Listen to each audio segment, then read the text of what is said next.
Olá pessoal, estamos aqui para a nossa aula de número 1 após a revisão, após o retorno do nosso curso de estruturas algébricas.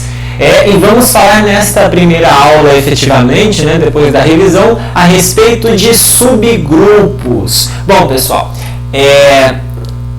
você já deve ter estudado em álgebra linear a respeito de espaços vetoriais e você deve se lembrar que lá no estudo de espaços vetoriais, uma das primeiras coisas que você faz após identificar essas estruturas é estudar os subespaços vetoriais, que são estruturas dentro dos espaços vetoriais que guardam as mesmas propriedades de definição, E aí, vocês podem perceber que os subespaços compõem uma parte fundamental do entendimento do estudo dos espaços vetoriais em si.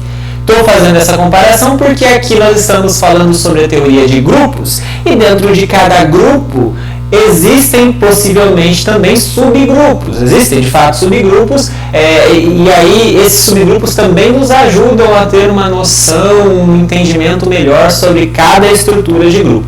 Então vamos para estudar esse tipo de coisa, primeiro começando pela definição do que de fato é um subgrupo. Tá? Então vamos para a definição, seja G estrela um grupo, então G é um conjunto, estrela é a operação sobre a qual nós estamos manipulando os elementos deste conjunto G, e aí a gente chama isso tudo de um sistema só G, conjunto e operação. E dentro do conjunto G, nós tomamos um subconjunto H, que é não vazio. Isso é importante, é qualquer subconjunto com exceção do vazio. Porque, pessoal, não dá pra gente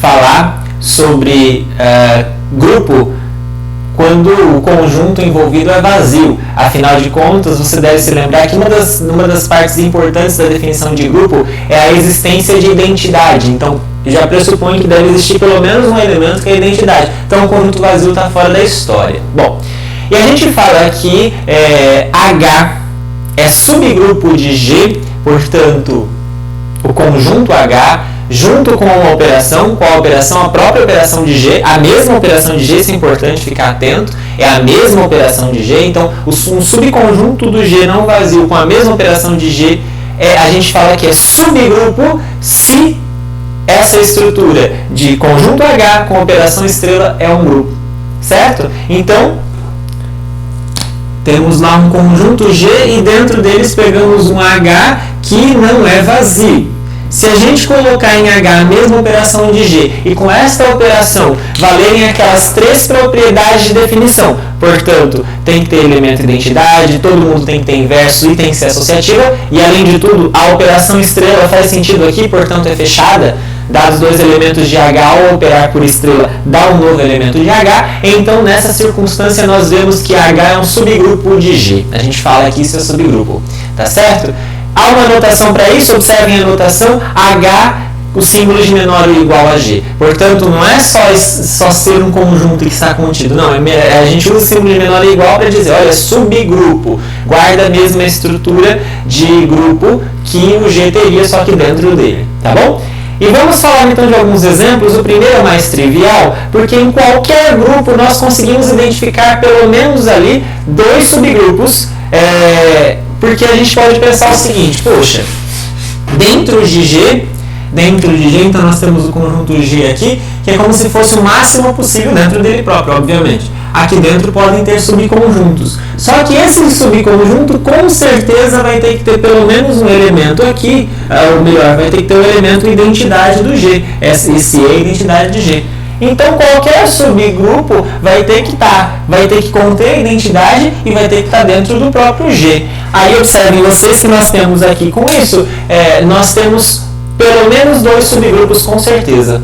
O G é um subgrupo dele próprio, como você pode ver aí, e o E, ou seja, o conjunto formado só pela identidade com operação estrela também é um subgrupo. Esses dois subgrupos, que é como se fossem os dois extremos, são subgrupos de fato, e aí fica até como exercício para você verificar isso. O G é grupo, então é subgrupo, claro. Agora, por que esse daqui também é grupo?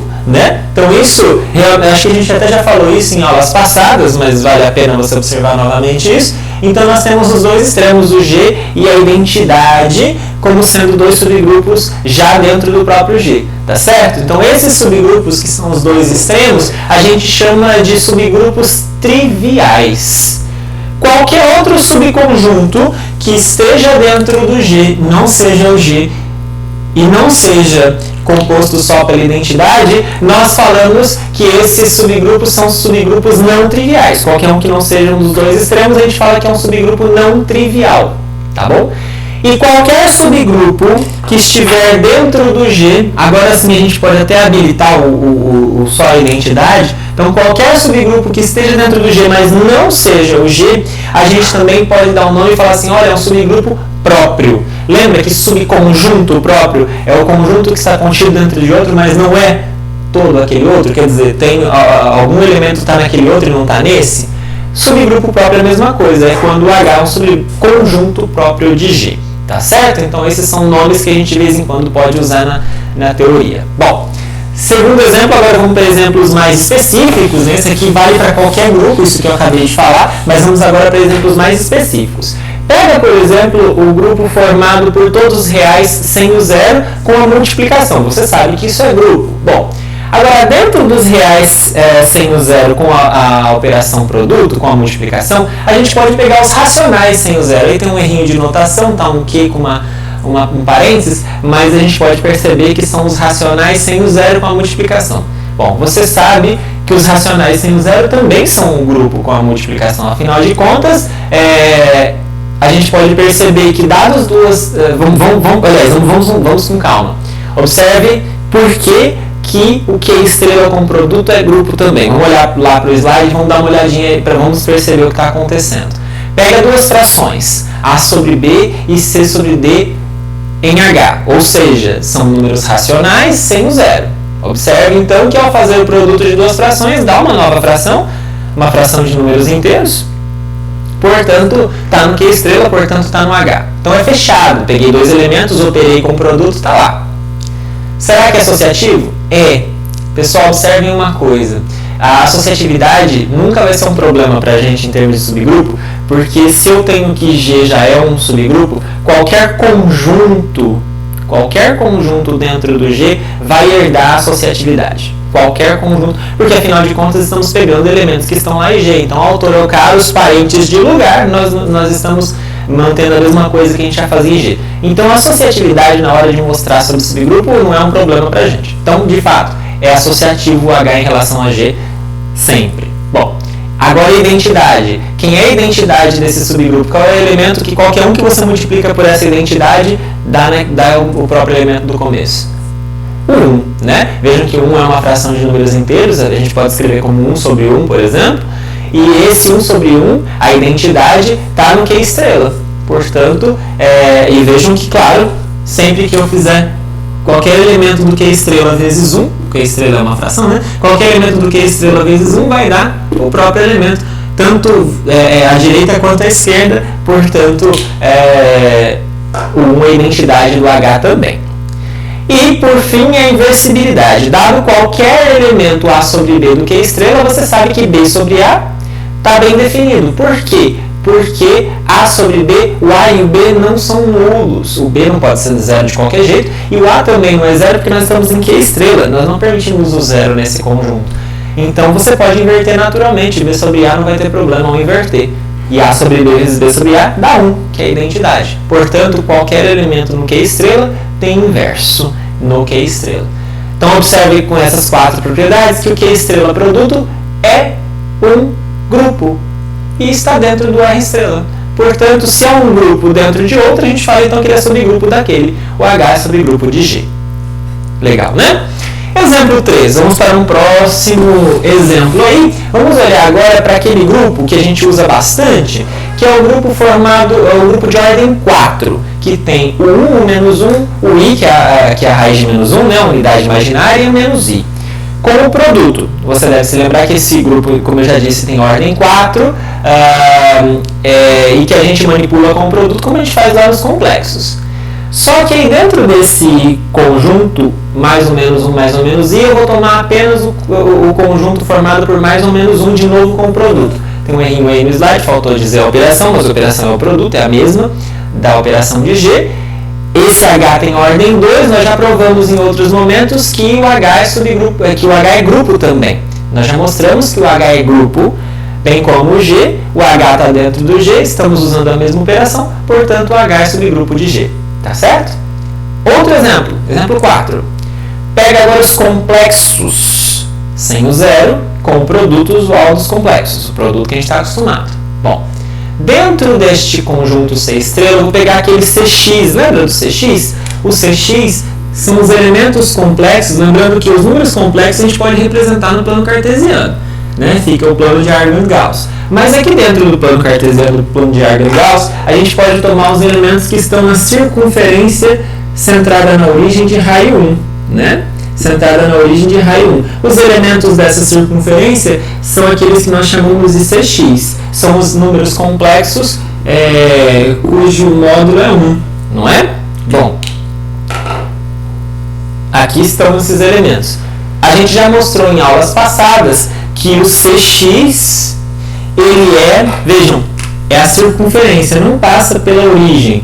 A gente sabe que o C estrela é todo o plano, o C estrela é todo o plano, só que nós temos que tirar o zero. Então vejam, a circunferência está dentro do C estrela. O CX está dentro do C estrela. A gente já mostrou em aulas passadas que tanto o CX quanto o C estrela são grupos com o produto. Um está dentro do outro, com a mesma operação, portanto, o CX é subgrupo do C estrela. Ok? Mais um exemplo. Pega agora os racionais com a adição usual e pega dentro dos racionais com a adição usual os racionais sem o zero, mas agora com o produto.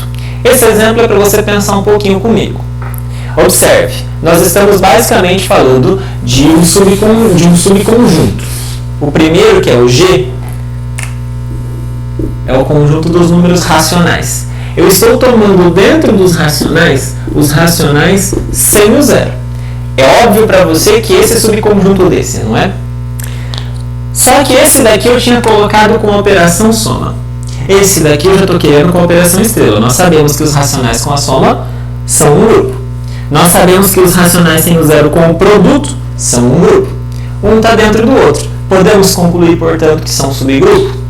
Os dois são grupos. Podemos concluir, então, que esse é subgrupo desse? Resposta: não.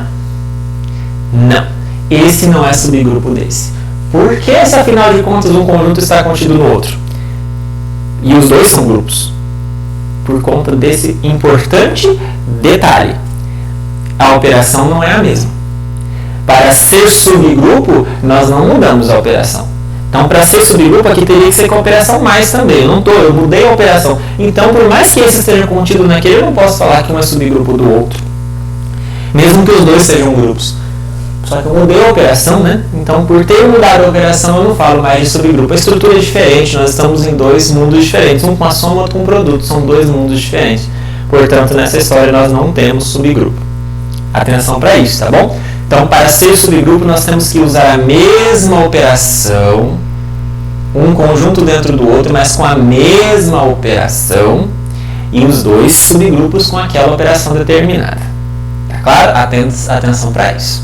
Bom, se todas as vezes que nós tivermos que demonstrar que um determinado subconjunto de G é subgrupo, nós precisássemos demonstrar fechamento, associatividade, identidade e inversibilidade, daria um tanto quanto de trabalho.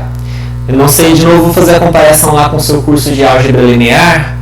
Não sei se você já viu lá, se você se lembra de álgebra linear, mas na hora de demonstrar que um determinado subconjunto de um espaço vetorial é subespaço, você não precisa demonstrar aquelas 9 propriedades de definição de espaço vetorial.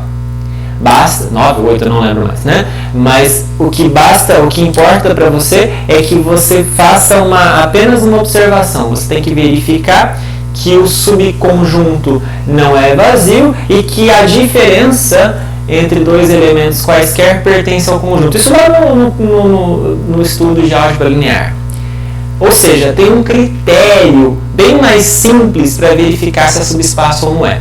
Aqui nós também temos a mesma coisa. Ao invés de verificar as propriedades de grupo, para ver se um determinado subconjunto é subgrupo, a gente apenas verifica uma determinada propriedade que é dada por esse teste rápido, que é uma proposição. Vejam só vocês. Pega G um grupo com uma operação estrela qualquer e dentro desse G tome um subconjunto que é não vazio. Então toma cuidado, eu tenho que primeiro saber se ele não é vazio, porque se ele for vazio eu não posso falar de grupo, né?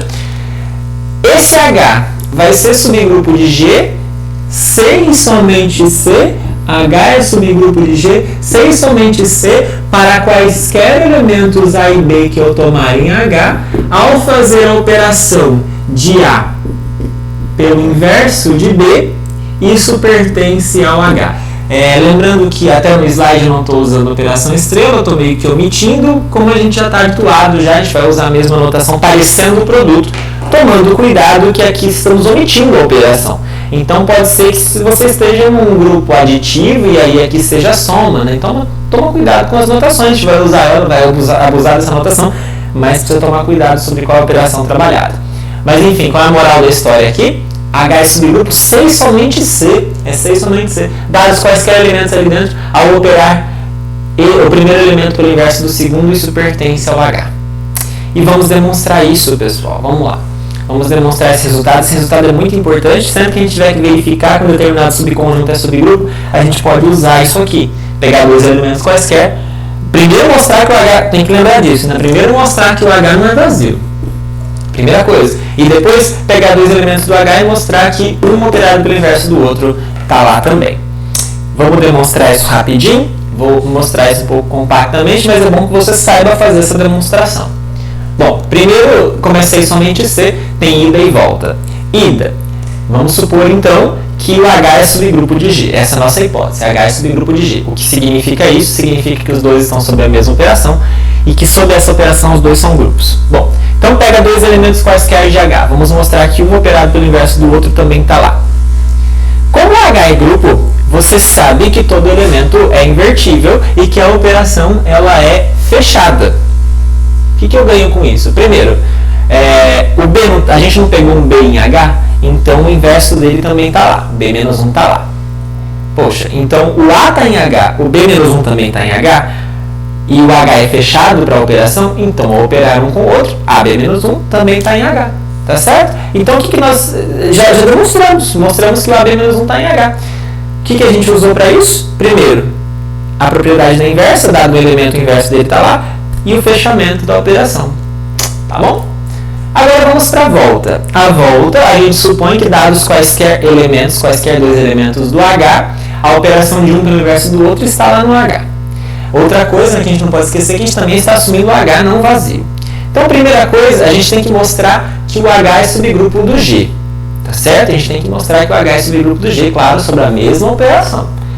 Isso significa mostrar que o H é grupo, com a mesma operação de G. Para mostrar que é grupo, nós temos que mostrar 4 coisas. Fechamento, associatividade, existência de identidade e existência do inverso. Bom, vamos lá. Primeiro, associatividade, como eu já falei para vocês em parte dessa aula, é trivial. Sempre que você tomar um subconjunto de um determinado grupo, esse subconjunto vai herdar a associatividade. Sempre. Então não tem muito o que fazer. Agora vamos para o próximo passo. É meio bagunçada a ordem, então eu acho que o ideal seria a gente pensar primeiro em mostrar o fechamento, mas não vai ser a primeira coisa. A gente precisa primeiro mostrar que a identidade está lá, para que essa demonstração fique bem feita. Então, primeiro vamos mostrar que o H tem identidade. Vamos denotar por E a identidade do grupo G. Bom, como o H é não vazio, por hipótese, existe alguém dentro do H que eu vou chamar de X. Existe alguém, eu não sei quem, existe um X dentro do H. É claro que se esse X está no H e o H é subconjunto do G, então o X está no G, não é mesmo? Acontece que o G é grupo. E se o G é grupo, então quer dizer que o X tem inverso lá no G, que é o X-1, tá certo? Então, olha só, lembra que a nossa hipótese era, dados quaisquer A e B em H, um operado pelo inverso do outro está em H? Então, toma o A, quaisquer, né? Pega o A como sendo esse X que está lá e pega o B como sendo esse X também. Tá certo? Vamos pegar os dois assim. Então, ao fazer a operação de A por B-1, Ou seja, x por x menos 1, não é? Olha lá, x por x menos 1. Então, isso, x por x menos 1, lá no G, o que acontece? Um elemento pelo inverso dele dá o quê? Dá a identidade. E, por hipótese, isso está em H. X menos 1 deu a identidade, isso está em H. Tá certo? Bom, e aí, pessoal, se isso está em H, o E está em H, a identidade está em H. Tá claro? AB menos 1, x menos 1, que é o E, está em H. Isso por hipótese. Conclusão, a identidade está em H. Peço perdão que eu dei uma desconcentrada aqui, porque o telefone começou a tocar. Mas vamos lá, vamos seguir o baile. Outra coisa, a gente verificou que o E, que é a identidade do G, está em H. Mas isso não significa que ele também seja a identidade do H. Mas observem só, se eu pegar qualquer elemento A do H, ao fazer A por E, isso dá o A, lá em G. Então dá em H também. E tanto faz a ordem, A vezes E ou E vezes A vai dar o A em H também. Tá bom? Então isso significa, o que isso significa? Significa que o E de fato, o E satisfaz a propriedade da identidade, o E está em H, E é a identidade do H. Tá claro, pessoal? Então observem isso com calma, não é difícil, então eu verificar duas coisas, verificar que de fato a identidade do G também está em H, é a mesma, verificar que de fato esse E satisfaz a propriedade que tem que satisfazer para ser identidade dentro do H. Verificamos. Agora vamos mostrar a inversa, a existência do inverso. Vamos pegar qualquer elemento x dentro do H e mostrar que o x menos 1 está lá. Bom, então pegamos um x qualquer em H. Vamos usar a hipótese de novo. A gente pode pegar quaisquer A e B em H, não pode? Pega o A como sendo o E, ou seja, a identidade, e pega o B como sendo o x que eu falei que é qualquer. Tá bom? Então, ao fazer a operação A por B menos 1, fica E por x menos 1, não é? Agora, o E faz o que com qualquer elemento? Manda nele mesmo, então dá x menos 1. E a gente sabe que por hipótese está em H, portanto x menos 1 está em H. Olha que interessante, pegamos um x qualquer em H, mostramos que o inverso dele também está lá. Então mostramos a propriedade do inverso. Mostramos que existe desde o G. Agora que está lá também, acabamos de fazer isso, não é? Agora vamos para a última propriedade que faltava, que é o fechamento, ou seja, dados dois elementos quaisquer do H, ao operá-los isso continua em H. Então pega dois elementos x e y em H. Bom, toma, de novo, a gente vai usar a hipótese, dados quaisquer A e B em H, um multiplicado pelo inverso ou operado pelo inverso do outro está também. Só que agora eu vou pegar o A como sendo o x e eu vou pegar o B como sendo o inverso do y, o inverso. O inverso existe, o inverso está lá, nós mostramos antes. Entendeu por que o fechamento vem por último? Bom, então, assim sendo, AB menos 1, o que é? É x, y menos 1 é menos 1. Só que você deve se lembrar das propriedades que nós revisamos até na aula passada, que o inverso do y, o inverso do inverso de um elemento é ele próprio. Portanto, xy menos 1 a menos 1 é xy. E por hipótese, isso está em H. Portanto, o xy está em H. Pegamos dois elementos, x e y, e vimos que o produto deles está em H, ou melhor, a operação deles está em H. Portanto, é fechado. Observa toda essa demonstração. Associatividade, existência de identidade, existência de inverso, fechamento. É as quatro coisas que nós precisamos para que um determinado subconjunto seja subgrupo de um grupo. Conclusão, o H é subgrupo do G. Legal, né? Agora, pessoal, nós vamos ver como é que a gente vai usar essa propriedade. Nós vamos ver como é que essa propriedade pode nos ajudar a verificar que um determinado subconjunto é subgrupo. Olha só. Exemplo 1. Vamos pegar, por exemplo, o R estrela, de novo, com a operação produto. E vamos pegar dentro do R estrela, aliás, deixa eu fazer um desenho aqui. R estrela, pessoal, tá aqui.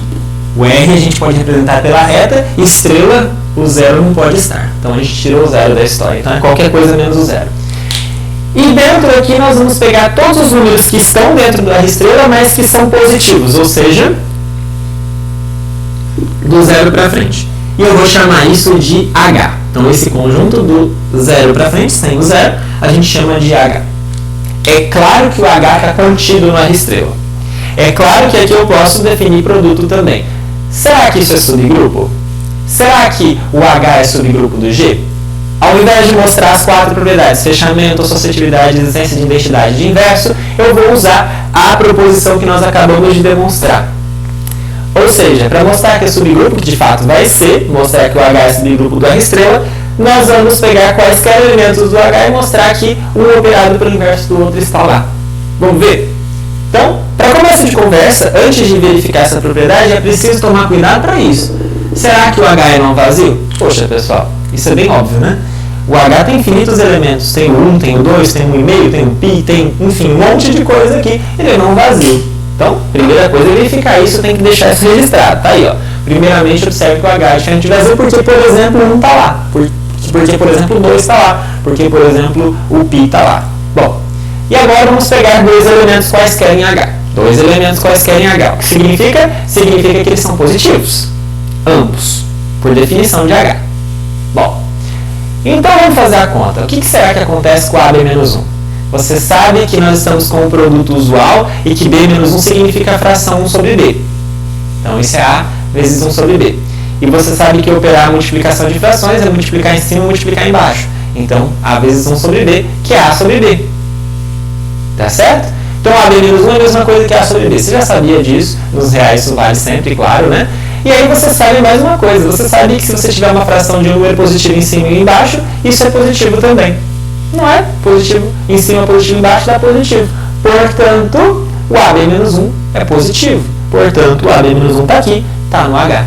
Pegamos 2 elementos do H e mostramos que um operado pelo inverso do outro está em H. Conclusão simples, esse H é subgrupo do R estrela, com o produto. Legal, né? Vamos para mais um exemplo. Só que agora a gente vai pegar um grupo aditivo. Vamos pegar os inteiros com a soma. E dentro dos inteiros nós vamos pegar o conjunto formado por todos os múltiplos de 5. 0, 5 menos 5, 10 menos 10, 15 menos 15, 20 menos 20, assim por diante. Certo? Bom, vamos mostrar que o H é subgrupo do G, só que agora, fica atento, a operação é soma. E como a operação é soma, toma cuidado, como eu falei, até já falei durante essa aula, toma cuidado para interpretar isso aqui. Como é soma, o que tem aqui no meio? A soma. O que significa esse símbolo B menos 1 para soma? Significa o oposto do B, não o inverso. Então, na verdade, quando a gente estiver falando com soma, esse AB menos 1 significa A operado com o oposto de B.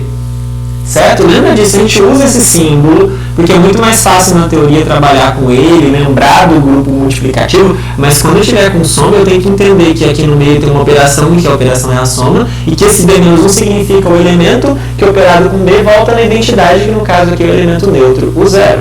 Então é o menos B. Lembra disso? Tem que tomar cuidado com a adição, que a adição, às vezes a gente fica confuso usando tanto o símbolo que a gente esquece que a adição significa isso. Tá bom?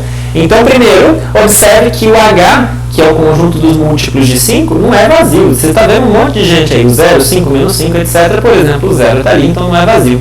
Primeiro passo para usar essa proposição. Segundo, pega 2 elementos quaisquer A e B no H. Nós temos que mostrar que essa propriedade vale, ou seja, que A mais menos B está em H. Então, primeiro, observe que se o A está em H, ele é um múltiplo de 5. Ele pode ser escrito como 5 vezes alguém, esse alguém em Z. Vamos chamar esse alguém de X. Mesma coisa para o B. O B é um 5 vezes Y com Y e Z. Então, como eu chamei a atenção para vocês, o símbolo AB-1 aqui significa A mais menos B. Tá? Portanto, vamos verificar se o A mais menos B está em H. Bom, A mais menos B substitui lá 5x e 5y. Fica como? 5x mais menos 5y. Dá para pôr o 5 em evidência e fica 5 vezes x menos y. Acontece que a diferença de dois números inteiros x e y continua sendo um número inteiro. Portanto, essa expressão é um múltiplo de 5. Portanto, está em H. Ok? Então, A mais menos B, que é o equivalente dessa expressão nesse caso, está em H. Peguei 2 elementos e mostrei que ao operar um pelo inverso do outro está em H. O H é não vazio, conclusão, é subgrupo aditivo. Com a soma, o H é subgrupo de G. Legal, né? Então fiquem muito atentos para a adição, que às vezes dá uma bagunçada aí no nosso coreto. Vou deixar alguns exercícios para você tentar pausar o vídeo aí agora, se quiser, né? Se puder, pausa o seu vídeo aí e tenta fazer esses exercícios aqui. Primeiro, pega G, um grupo abeliano qualquer. Lembra o que significa grupo abeliano? Eu podia dizer, mas não vou não. Se não lembrar, pesquisa aí. E pega dentro do G, então, um conjunto H dado por todos os elementos do G, tais que G quadrado, o que significa G quadrado? G operado com G. Tais que G operado com G é a identidade do G. Tá? Mostra que esse H é um subgrupo de G. Como é que você vai fazer isso? Usando essa propriedade. Primeira coisa, você tem que verificar que o H é não vazio. Começa por aí. Primeira coisa é verificar que o H é não vazio. Como é que será que esse H não é vazio, hein? Quem será que é o elemento que com certeza está ali dentro? Será que tem alguém que com certeza está ali dentro? Eu estou vendo. Bom, e aí depois a segunda coisa é pegar isso aqui. Pega dois elementos no H. Dois elementos que satisfazem aquela propriedade de ao quadrado ser igual a E. Bom, e aí mostra que um operado pelo inverso do outro também está lá. Lembrando que o G é um grupo abeliano. Segundo exercício para você tentar aí agora. Seja G o conjunto das matrizes quadradas 2 por 2 com entradas nos números complexos. A gente sabe que isso é um grupo com a soma. Com a soma a gente sabe que isso é grupo. Com a adição de matrizes. E pega dentro desse conjunto um H, que é o conjunto de todas as matrizes que tem a soma da diagonal principal nula. O que significa isso? Pega o conjunto das matrizes A, B, C e D, tais que A mais D é zero. A soma é zero. É isso. A soma da diagonal principal é zero. Pega o conjunto que tem essa condição. E mostra de novo que esse conjunto, o H, que tem as matrizes com essa propriedade, forma um subgrupo aditivo, com a adição de matrizes do G. Lembrando que é aditivo. Aditivo, a gente trabalha com a ideia do neutro e do oposto. Quem é o elemento neutro? A matriz nula. Quem é o oposto? A matriz oposta, basicamente. Tá bom? Eu lembro vocês que antes da interrupção do calendário do Instituto Federal, lá em março, eu já tinha postado uma aula similar a essa, talvez um pouco mais completa do que essa, que eu estou tentando resumir, enxugar um pouquinho novamente, mas naquela aula eu tinha resolvido esses dois exercícios. Então, caso você tenha dúvida, você pode procurar nesse link que está indicado aí na tela, dos minutos 33 e 20 e 43, que você vai ver a resolução desses exercícios, mas recomendo que você tente primeiro sozinho. E para fechar esta aula, vamos falar sobre um tipo de subgrupo bastante interessante dentro de qualquer grupo. Bom, agora eu vou lembrar você que um grupo abeliano é um grupo em que vale a propriedade comutativa. O que significa isso? Significa que dados quaisquer A e B, no G, ao operar A por B, isso dá a mesma coisa que B por A. Ou seja, vale a propriedade comutativa. Posso trocar quaisquer elementos, continua dando a mesma coisa. Quando isso vale para quaisquer A e B no grupo, a gente fala que o grupo é um grupo abeliano. Bom, mas nem só de grupos abelianos vive o homem, né? Existem grupos tipo o grupo grupos de matrizes em que você não tem essa propriedade. Que, aliás, são grupos bastante interessantes, bastante importantes na teoria de grupos. Bom, para ajudar a entender esse tipo de grupo, entender melhor a estrutura, é que a gente tem esse chamado centro. Centro, que é, portanto, um importante subgrupo dentro de um grupo qualquer. Observem só a definição que nós vamos fazer. Pega G, um grupo qualquer. Qualquer, não precisa ser abeliano, não, qualquer grupo. A gente define o seu centro, então vou até fazer um desenho para você pensar um pouquinho nisso. É um grupo qualquer, vou fazer um desenho como se fosse de um conjunto, né? E aqui dentro desse G a gente define o centro, a gente denota assim, Z de G, o centro como sendo o seguinte subconjunto: os elementos de G tais que esse elemento comuta com todo mundo do G. Então, os elementos que estão no centro são aqueles que, quando você opera com G, vai dar igual tanto à direita quanto à esquerda para qualquer G que eu pegar dentro do grupo. Eu pego qualquer G dentro do grupo, inclusive dentro do centro, e ao operar X com G dá a mesma coisa que G por X. Para todo G. Então, um X está aqui se ele vale isso para todo elemento do G. Tá? Observe então que esse Z de G é o que nós chamamos de centro do grupo. Vejam, ele guarda os elementos que comutam com todo mundo. Bom, essa observação que inclusive está feita aí. Observe que o centro de um grupo é o conjunto dos elementos deste grupo que comutam com todo mundo do grupo. E aí nós temos uma proposição. Essa proposição nos mostra qual é a relação que esse conjunto Z de G tem com a propriedade de ser abeliano ou não.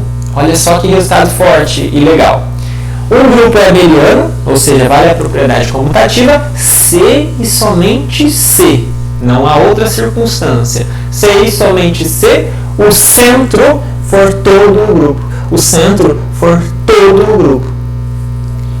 Ou seja, olhando para esse resultado, eu vejo assim. Se tem um elemento aqui fora, se tem um elemento que não comuta, então quer dizer que o grupo já não é abeliano, não é isso? Se tem um elemento fora do centro, é um elemento que não comuta, então o grupo não é abeliano.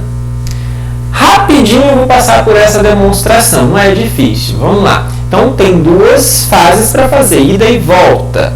Então suponha primeiro a ida em que o G é abeliano, então vale a propriedade comutativa. Vamos mostrar que o centro é igual ao G. Para mostrar que um conjunto é igual ao outro, nós temos duas fases. Nós temos que mostrar, primeiro, que o Z de G está em G e, segundo, mostrar que o G está em Z de G. Não é para mostrar que dois conjuntos são iguais, tem que mostrar o contínuo de lá para cá e de cá para lá. Né? Primeiro, é óbvio que o Z de G está dentro de G. Definimos assim, pegamos os elementos em G que satisfazem tal propriedade. Então, é claro, Z de G está em G, é óbvio, por definição. Não tenho o que fazer. Agora eu tenho que mostrar o outro lado. Pega um elemento, então vamos mostrar que G está contido em Z de G. Ou seja, eu vou pegar o elemento aqui e mostrar que ele está aqui.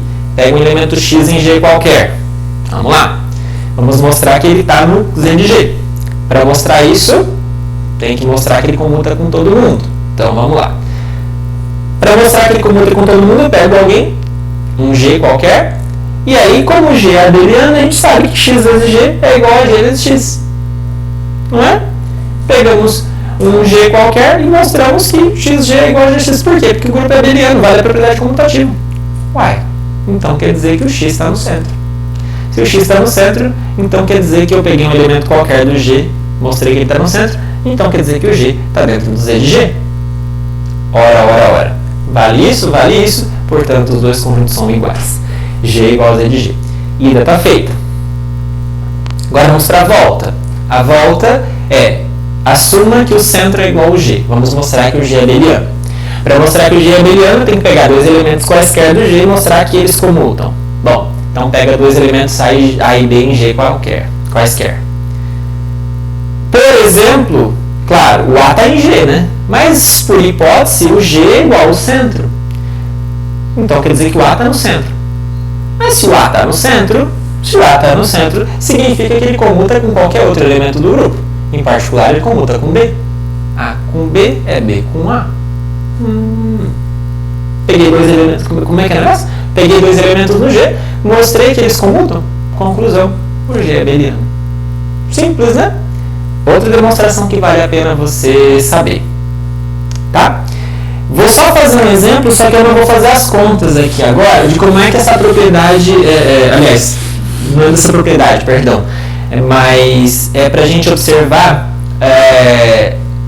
uma situação em que o centro não é o óbvio. Porque a gente, com essa proposição que a gente acabou de mostrar, você viu qual é o centro de um grupo abeliano. É o próprio grupo. Agora, a graça deve ser quando o grupo então não é abeliano, porque aí o centro vai estar lá dentro, vai ser um subgrupo específico, um subconjunto específico, enfim, vamos ver. Vou chamar a atenção só para esse exemplo. Pega G, o conjunto de todas as matrizes triangulares superiores em que a diagonal principal é formada por uns. Então tá aí, essa que está aí no slide. Vejam que o A, o B e o C são números reais quaisquer, reais. Tá? Esse Esse grupo, com a multiplicação de matrizes, esse conjunto de matrizes, com a multiplicação de matrizes, é um grupo multiplicativo. Aliás, ele recebe um nome, é o grupo de Heisenberg, importante na teoria quântica, da física quântica, é o grupo de Heisenberg. Dentro desse grupo de Heisenberg, eu vou tomar, aliás, está escrito aí, verifique, é um bom exercício, se tiver com um tempinho aí, para verificar que esse conjunto de fato é um grupo. E ali eu vou pegar então um subconjunto formado por todas as matrizes, tipo aquela de cima, só que ao invés de colocar B e C, no lugar do A e o C eu vou anular e vou deixar só o B variar, vou chamar agora de Y. Tá? Então o conjunto de todas as matrizes que são triangulares superiores, mas que na parte de cima, e aliás tem diagonal igual a 1, mas na parte de cima temos dois zeros ali bem localizados e só a posição 1 por 3 é que está variando em R, como está aí no slide. Esse conjunto é o centro de G, nesse caso. De novo, é legal verificar isso. Por que, claro, o grupo de Heisenberg então ele não é abeliano, porque se fosse abeliano o centro seria ele mesmo. E não é, né? Você está vendo que a gente trocou um pouquinho os elementos aí. Esse é um subconjunto do grupo de Heisenberg, esse que está aparecendo aí embaixo. Portanto, esse subconjunto, nesse caso, é o centro. Por que é o centro? Bom, para verificar isso, deixo como exercício para você tentar, mas você tem que pegar o seguinte. Pega uma matriz do tipo dessa de baixo e mostra que ao fazer o produto de matrizes com qualquer uma do tipo de cima, do grupo de Heisenberg, você acaba podendo comutar. Faz o teste aí. E vamos finalizar com uma proposição que já deve ser esperada. Eu até já andei falando sem ter escrito antes, que é o seguinte: o centro não é só um subconjunto. O centro é, na verdade, um subgrupo. O centro é um subgrupo do G. Por quê? Vamos demonstrar rapidinho. Para mostrar que é subgrupo, primeiro eu verifico que o conjunto não é vazio. Não é vazio por quê? Porque a identidade está lá, afinal de contas, sempre que eu pegar a identidade e multiplicar ou operar por um elemento de G, dá o próprio G, tanto à direita quanto à esquerda, não é? Então quer dizer que o E comuta com qualquer elemento do G por definição da identidade. Portanto, o E está no centro, com certeza. O centro não é vazio. Pega então dois elementos do centro e vamos mostrar que um operado pelo inverso do outro está no centro, usando aquela proposição que a gente demonstrou mais cedo. Bom, então vamos mostrar que está no centro. Pega um elemento qualquer do G. A gente tem que mostrar o que, pessoal? Atenção! Nós pegamos dois elementos A e B no centro. Significa que eles comutam com qualquer elemento do G.